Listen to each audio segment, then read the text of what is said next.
Someone needs to do the right thing. We are in agony. It is unbearable. And to think of what she went through.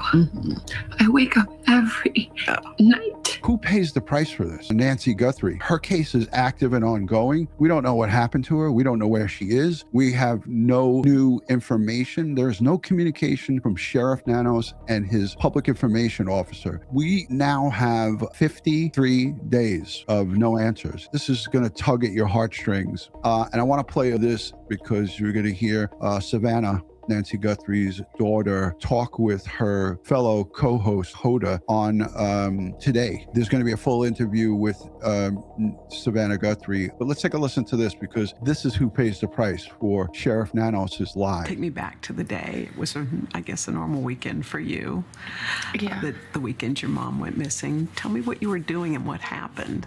Well, I had given Mike for Christmas a boys' trip to go play tennis, and so he had been gone for the weekend. So I took my kids actually to Carson's. So we had a beautiful, fun night together, and then I came home, and really it just got home at the same time that Mike came home, and we were just saying hi, putting down our stuff, and the kids were running around. And my sister called me, and I said, "Is everything okay?" And she said, "No." She said, "Mom's missing." And I said, "What? Yeah. What are you talking about?" She said, "She's gone." And she was in a panic.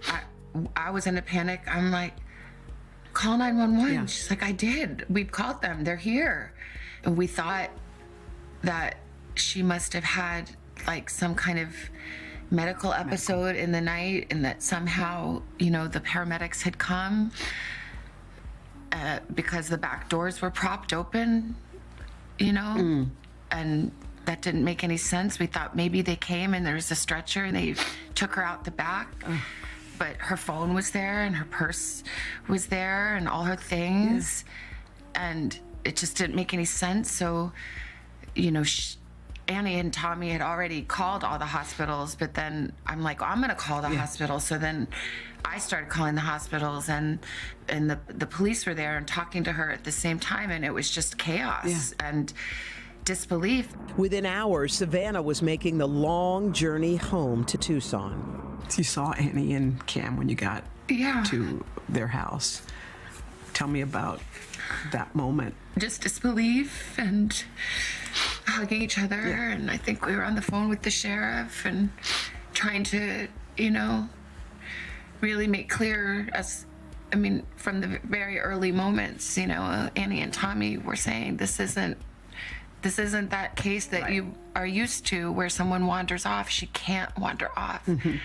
My mom, she was in tremendous pain. Her back was very bad. She was trying to, on a good day, she could walk down to the mailbox and get the mail, but most days not. So there was no wander off. And the doors were propped open. Yeah. And there was blood on the front doorstep. And the Ring camera had been yanked off. Yeah. And so we were saying, this is...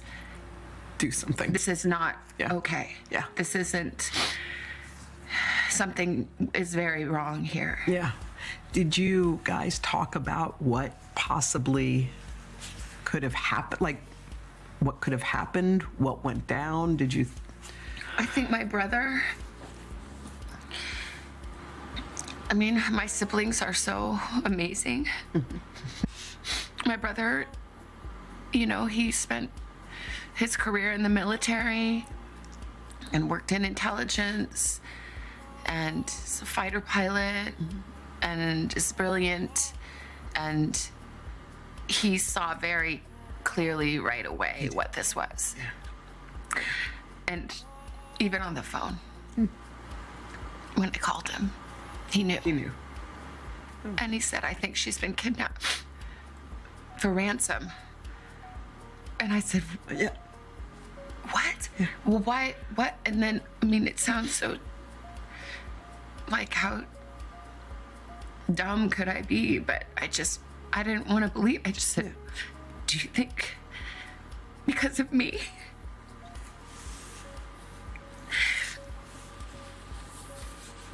I said, I'm sorry, sweetie, but yeah, maybe. But I knew that. You did? I hope not. I mean, we still don't know. Honestly, we don't know anything. No. We don't know anything. So I don't know Yeah. that it's because she's my mom and somebody thought, oh, that girl, that lady has money, we can make a quick buck. I mean, that would make sense, but we don't know. But yeah, that's probably, which is too much to bear. To think that I brought this to her bedside, that it's because of me.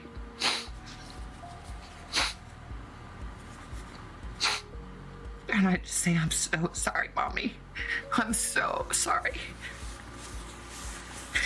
I'm sorry to my sister and my brother and my kids and my nephew and Tommy and my brother-in-law. I'm like so sorry. I'm so sorry. If it is me, I'm so sorry. I'm so sorry. We want to thank all of you for the prayers for our beloved mom. In the initial days, you and your sister and brother sat together. In all the despair, you sat and managed to think of words to say. How were you able to do that in that moment? Well, my siblings are amazing. And we are a unit. And I talked about how brilliant my brother is, but my sister is equally brilliant and also has special powers of intuition and faith and language and depth and heart. And I feel like we came together with all these beautiful gifts that came from our mom and dad and from God. And somehow together we did our best to come up with the words to say. And I haven't posted one thing or said one thing that the three of us haven't decided together. It is surreal. It's, how is it possible that we are having to make a video speaking to a kidnapper who took an 84-year-old woman in the dead of night in her pajamas with no shoes, without her medicine, this little person, and to beg for mercy. In the days that followed, multiple notes demanding payment were sent to various media outlets. The ransom notes or ransom requests came. Did you believe those to be real? There are a lot of different notes, I think, that came. And I think most of them, it's my understanding, are not real. And I didn't see them. But, you know, a person that would send a fake ransom note really has to look deeply at themselves. Yeah. To a family in pain. But I believe the two notes that we received, that we responded to, I tend to believe those are real. Really? When the Ring camera video surfaced and you could see who that person was, just tell me what you thought when you saw those images of the person who took your mother. I mean, it's just absolutely terrifying. Yeah. It's just totally terrifying. And I can't imagine that is who she saw standing over her bed. Yeah. I can't. It's too much. Yeah. And I'm glad and grateful to the investigators and the technology companies that were able to find that video. To, I hope, at least with people of good heart and compassion, stop the irresponsible and cruel speculation that had started to swirl. Let's talk about that for a minute. I'm glad that people saw Yeah. what came to our door. Yeah. When you talk about the cruel speculation, the whispers, the innuendo that it was somebody in your family, how did you weather that? It's unbearable. Yeah. And it piles pain upon pain.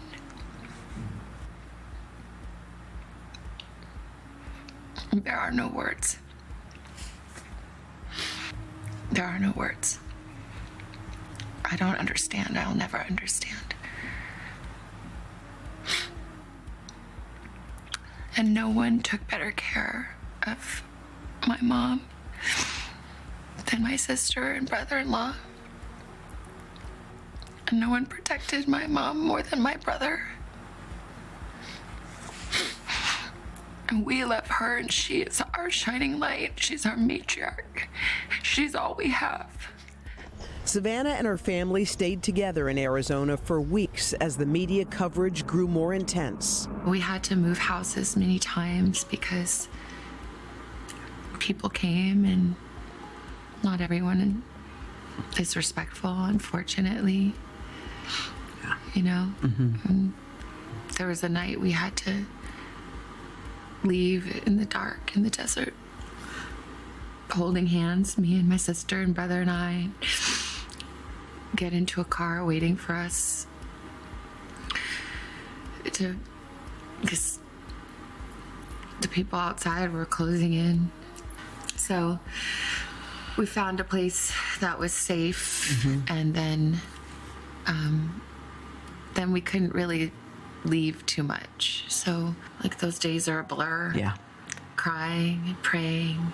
How did your family feel about the way the investigation was conducted? Well, it's still going. Yeah. And Yeah. people have worked tirelessly.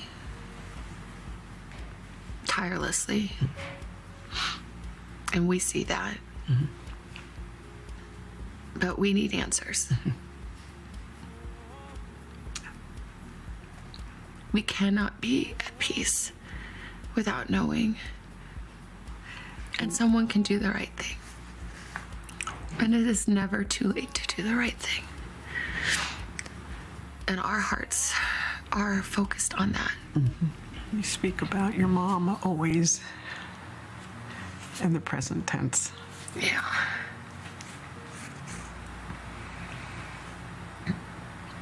I mean, she is present tense to me. Do you feel her, or have you heard her any moments? Yeah, a little bit. Tell me about your mommy. Just tell me about her. My mom she's incredible. She's resolute and strong. Quiet strength, quiet faith, but hard fought. She's funny and a little mischievous, I would say, in her humor. She's a noble creature. She does what's right. She walks in faith, but not a fake, pious, put on faith, but like a grounded, earthy, she fought for it faith. When you posted Please Pray in the beginning, the ocean of love and prayers. Did you feel that? Did you sense what was happening? I do feel prayers, you know, I do. I believe that. I think she would have been just amazed. Just truly amazed.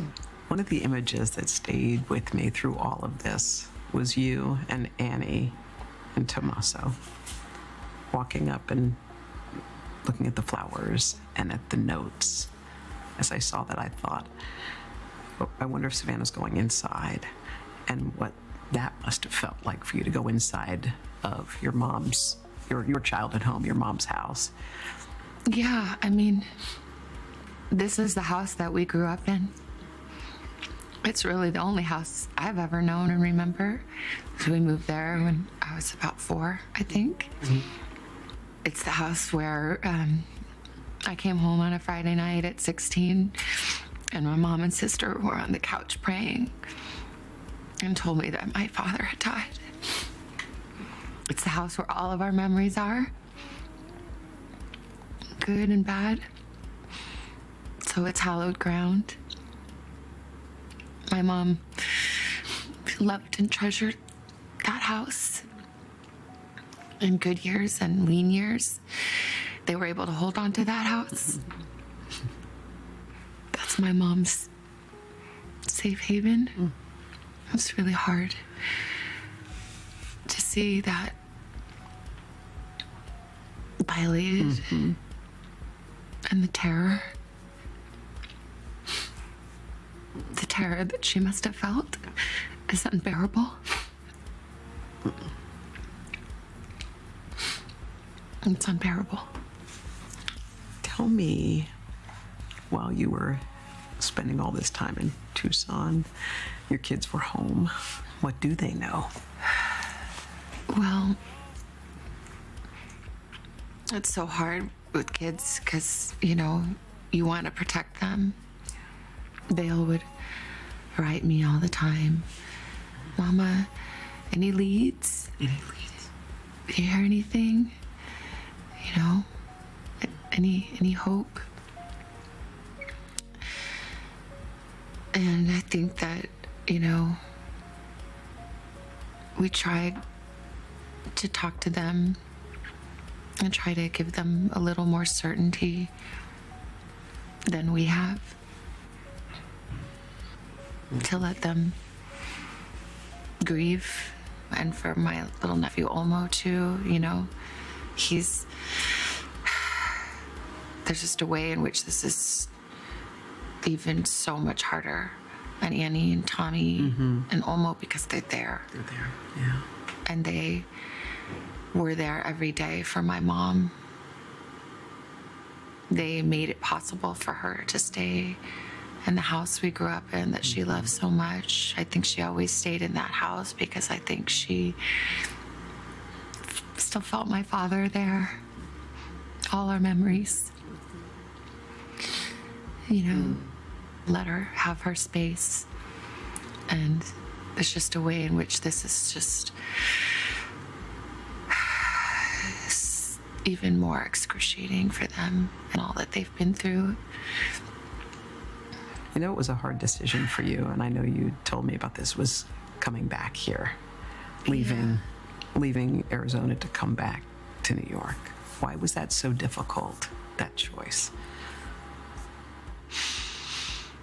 I looked out the window of the airplane and just thought, where are you? Yeah.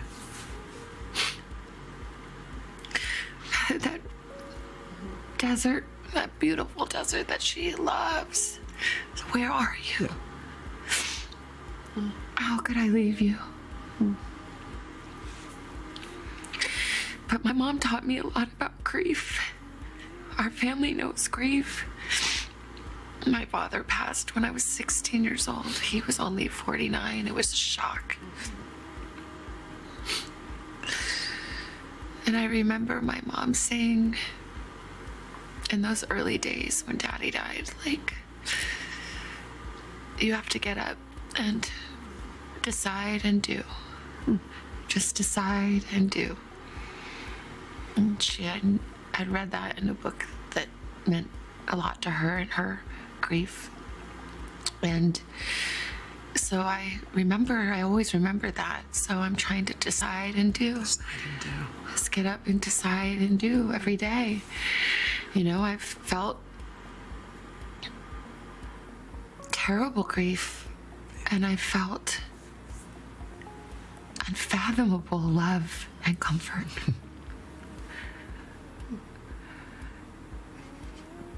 The goodness and kindness of God is remarkable, and in equal measure to my sorrow. Wow. She showed us how to survive the unimaginable. When she lost my dad, she was 46 years old. She had 3 kids. She had never worked outside the home. She had to get up. She had to find a job. She had to mother 2 teenagers and 1 young adult just starting making his way into the world. She took care of her mother, her brother, who had Down syndrome. She invited to come live with us. She worked part-time to make ends kind of meet. She found a way, another job, a job she turned into a full-time job, a job she turned into a career. She had a second life of purpose and meaning. She had 1 million friends. She stayed strong for us. She was resolute. She was real. She grieved. I remember moments in my childhood, in those days after my dad died. She was so strong. But some mornings, before dawn, when she thought we were still sleeping, I would hear her crying at my door.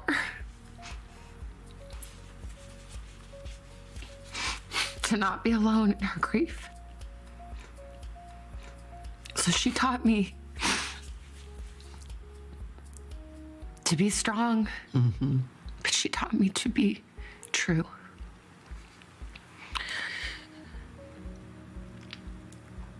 My faith is strong and resolute, but I, early on, felt that I heard, for one of the very few times in my life, I did hear God speak to me.